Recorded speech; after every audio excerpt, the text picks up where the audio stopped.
Bismillahirrahmanirrahim. Assalamualaikum warahmatullahi wabarakatuh. Wahai murid-muridku, wahai anak-anakku yang senantiasa dirahmati oleh Allah SWT, marilah kita lanjutkan ngaji kita, ngaji belajar urip. Kali ini bahasan kita adalah rasa syukur atas anugerah akal yang telah diberikan oleh Allah SWT. Dalam sebuah hadis dinyatakan, tafakkaru sa'atin khairum min ibadati sab'ina sanatin. Berpikir sesaat lebih baik daripada ibadah 70 tahun. Dalam hadis ini kita diajak oleh Rasulullah SAW agar pandai-pandai menggunakan akal yang telah dianugerahkan oleh Allah SWT. Di sini penekanan pentingnya berpikir atau merenung, memahami, menganalisa. Bukan dimaksudkan untuk menganggap remeh atau tidak pentingnya ibadah. Apabila kita salah paham tentang hadis tersebut, maka semakin jelaslah bahwa kita memang tidak mampu berpikir atau tidak bisa memahami. Kegiatan berpikir hanyalah bisa dilakukan oleh manusia saja. Makhluk-makhluk yang lain termasuk binatang dan tumbuhan tidak memiliki kemampuan berpikir. Keunggulan manusia dibanding dengan makhluk yang lain adalah akalnya. Secara fisik atau bentuk tubuh, manusia mirip dengan golongan kera atau orang hutan, namun karena akallah yang membedakannya. Berpikir sesaat merupakan simbol dari penggunaan akal, sedang ibadah adalah simbol pengabdian atau ketaatan. Mengabdi kepada Tuhan tentu membutuhkan cara atau teknik yang harus kita mengerti, dan kita harus menggunakan ilmu untuk melaksanakannya. Sedangkan ilmu tidak mampu diserap atau dikuasai bagi mereka yang tidak punya akal. Akal diciptakan oleh Allah SWT agar manusia mampu menjalani hidup di dunia sebagai pelaksana kehendaknya atau sebagai khalifah. Hanya akal yang sehat dan dewasa yang mampu mengerti atau memahami perintah-perintahnya. Tanpa menggunakan akal sehat, mustahil pengabdian dapat dilaksanakan dengan maksimal. Dengan demikian, maka berpikir atau menggunakan akal ada hal yang mutlak. Kewajiban-kewajiban dalam agama, dalam pelaksanaannya, haruslah menggunakan akal yang sehat atau dewasa. Sebagai syarat, contohnya salat, puasa, haji, dan seterusnya. Sebagai makhluk unggulan, manusia bukan hanya dibekali akal saja, namun juga dibekali dengan nafsu. Nafsu mengajak manusia untuk maju, dan terus maju. Sifat nafsu yang senantiasa mengajak manusia untuk merasa kurang puas, kurang senang, kurang dan serba kurang atau ambisius. Nafsu dan akal ditakdirkan Tuhan di dalam diri manusia sebagai keseimbangan agar manusia mampu berjuang di dalam kehidupannya. Malaikat adalah simbol akal dan setan adalah simbol nafsu. Malaikat berpihak pada akal dan setan berpihak pada nafsu. Secara kodrat keduanya memiliki kekuatan yang berimbang. Hanya kebiasaanlah yang membedakan siapa yang bakal menang dalam perjuangan keduanya. Manusia yang akalnya sehat dan kuat mampu membimbing keinginannya atau nafsunya. sebagaimana dinyatakan di dalam Quran, ar-rijalu qawwamuna 'alan nisa. Laki-laki membimbing perempuan. Laki-laki sebagai simbol akal dan perempuan sebagai simbol keinginan. Nafsu atau keinginan pada diri kita tidaklah mungkin kita bunuh, kita matikan. Tanpa nafsu manusia tidak bisa hidup. Kita harus makan untuk hidup. Kita butuh nafsu makan atau rasa lapar untuk bisa makan. Suami istri butuh nafsu untuk berhubungan, hingga kelangsungan hidup manusia terus berlanjut atau tidak punah. Oleh sebab itulah mengapa setiap agama melarang hubungan yang sejenis, pria dengan pria atau homoseksual, dan wanita dengan wanita atau lesbi, karena hal tersebut bertentangan dengan sunnatullah atau hukum alam. Bila hubungan sejenis tersebut diperbolehkan, maka lama-kelamaan manusia akan punah. Hal ini bertentangan dengan keinginan Allah SWT yang dinyatakan di dalam surat Fatir ayat 4. Innallaha yumsikus samawati wal arda an tazula. Sesungguhnya Allah SWT menahan langit dan bumi agar jangan sampai lenyap. Ayat ini menegaskan bahwa sebagai pencipta, Allah SWT menghendaki ciptaannya lestari. Biar anak-anakku, biar murid-muridku yang senantiasa dirahmati oleh Allah SWT. Dengan adanya ayat ini, bagi kita yang telah dianugerahi akal yang sehat, tentu berpikir bagaimana halnya dengan kiamat. Kalau Allah Ta'ala menghendaki menahan agar langit dan bumi tidak lenyap, bagaimana dengan kiamat atau hari akhir? Rukun iman mengajarkan kepada kita akan adanya hari akhir. Bayangan kita semua tentang hari akhir adalah hancurnya dunia, seperti gempa bumi, lautan meluap atau tsunami, kehidupan porak-poranda, dan seterusnya.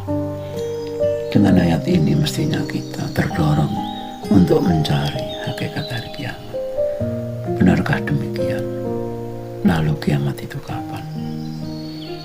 Dahulu mana antara hancurnya dunia atau hancurnya bumi dengan kita mati? Kita semua pasti telah mengetahui bahwa telah ribuan tahun kehidupan di dunia ini berjalan dan kiamat tak kunjung datang. Sedangkan kematian manusia begitu jelas dan bisa kapan saja. Apakah kita harus menunggu kiamat dahulu untuk masuk surga atau untuk masuk neraka? Disinilah iman kita diuji. Apakah berita adanya hari kiamat yang diterangkan di dalam kitab-kitab suci itu tidak benar, ataukah kita yang kurang maksimal menggunakan akal kita untuk memahami ayat-ayat tersebut? Bukankah Allah SWT sendiri menyatakan dalam Quran bahwa SWT menciptakan perumpamaan atau lambang-lambang bagi manusia? Di dalam dunia hakikat banyak lambang-lambang, perumpamaan, kiasan atau sanepan-sanepan untuk menjelaskan hal-hal yang sebenarnya, misalnya surga dan neraka. Surga digambarkan sebagai tempat yang penuh dengan kenikmatan yang tidak terbatas, dan neraka digambarkan sebagai tempat penderitaan yang tidak terbatas pula. Gambaran surga sebagai simbol nikmat, gambaran neraka sebagai simbol siksa. Bila kita pahami dengan cara yang kurang dewasa, artinya tanpa menggunakan sudut pandang hakikat, maka kita akan masuk ke dalam dunia khayalan tentang surga dengan pemandangan indahnya, makanan lezatnya, bidadarinya dan cantik dan molek, yang semua itu sulit kita temukan dalam kehidupan dunia ini. Bila ditanya surga dan neraka itu tempat ataukah keadaan? Jika dia tempat, di manakah tempat itu berada? Bagaimana caranya atau dengan kendaraan apa kita mencapai tempat tersebut? Dan jika surga dan neraka itu adalah keadaan, bagaimanakah caranya kita menciptakan keadaan tersebut? Bagi kita yang belum mampu menggunakan kecerdasan, baik itu kecerdasan intelektual, emosional maupun spiritual, tentu surga dan neraka akan menenggelamkan kita pada khayalan yang tak henti-hentinya dari generasi ke generasi selama ratusan atau bahkan ribuan tahun. Bila sedikit saja kita mau merenung atau mendalami dunia hakikat, dunia adalah raga, akhirat adalah rohani atau jiwa. Surga dan neraka itu adanya di akhirat atau di alam rohani atau dalam jiwa kita. Kita pun sekarang telah memiliki rohani. Kita pun sekarang telah memiliki akhirat. Jadi sebenarnya surga atau neraka itu bisa kita rasakan sekarang juga, karena pada hakikatnya rohani kita adalah akhirat, jasmani kita adalah dunia. Rabbana atina fid dunya hasanah wa fil akhirati hasanah wa qina adzabannar. Kalau kita baik di dunianya, maka di akhiratnya juga baik. Kalau kita tidak baik di dunianya, maka akhiratnya juga tidak baik. Tapi kita jangan lupa, baik itu tidak enak dan enak itu tidak baik. Yang baik adalah mereka yang suka memberi, yang enak adalah mereka yang suka diberi. Anak-anakku, murid-muridku, ingatlah bahwa para rasul itu adalah manusia-manusia pilihan yang dibekali oleh bakat, semangat, dan daya tahan yang luar biasa, termasuk sifat-sifat kerasulan, yaitu sidik, amanah, tabligh, watanah. Tentu saja mereka dianugerahi oleh Allah Subhanahu wa Ta'ala dengan hidayahnya, mengetahui semua hakikat kehidupan, dari yang nyata sampai kepada yang gaib-gaib sekalipun.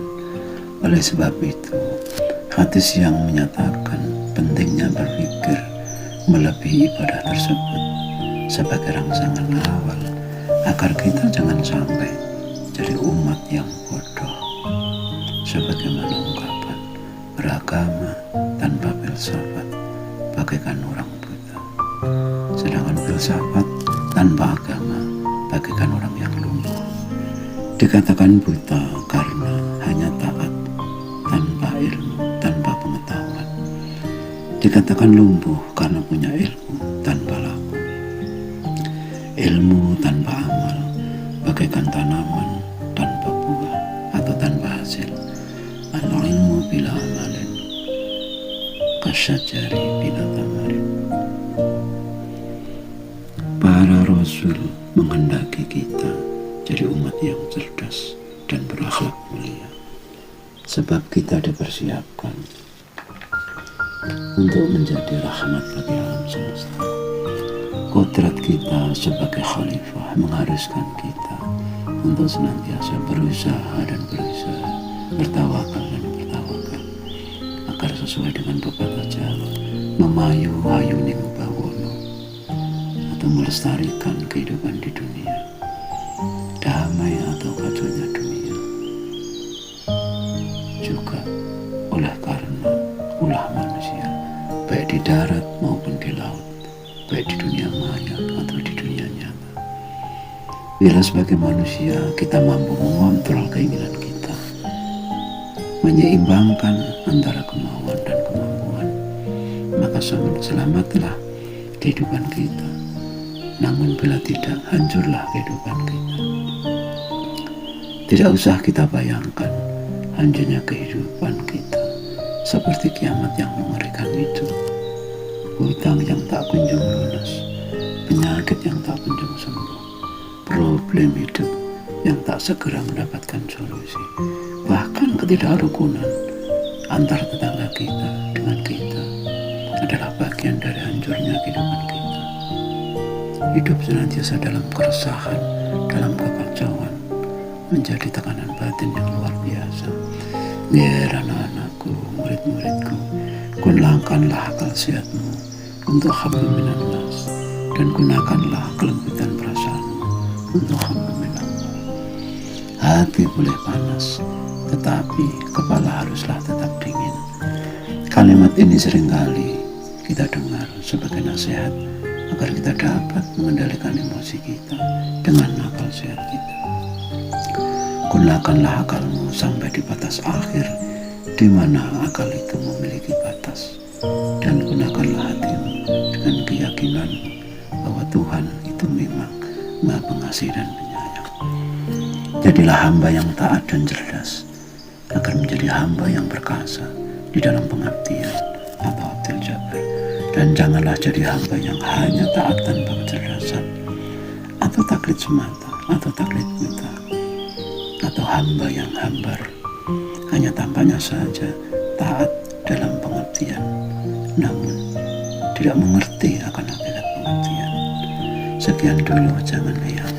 Mohon maaf atas segala kekurangan, dan semoga bermanfaat bagi siapa saja, lahir dan batin.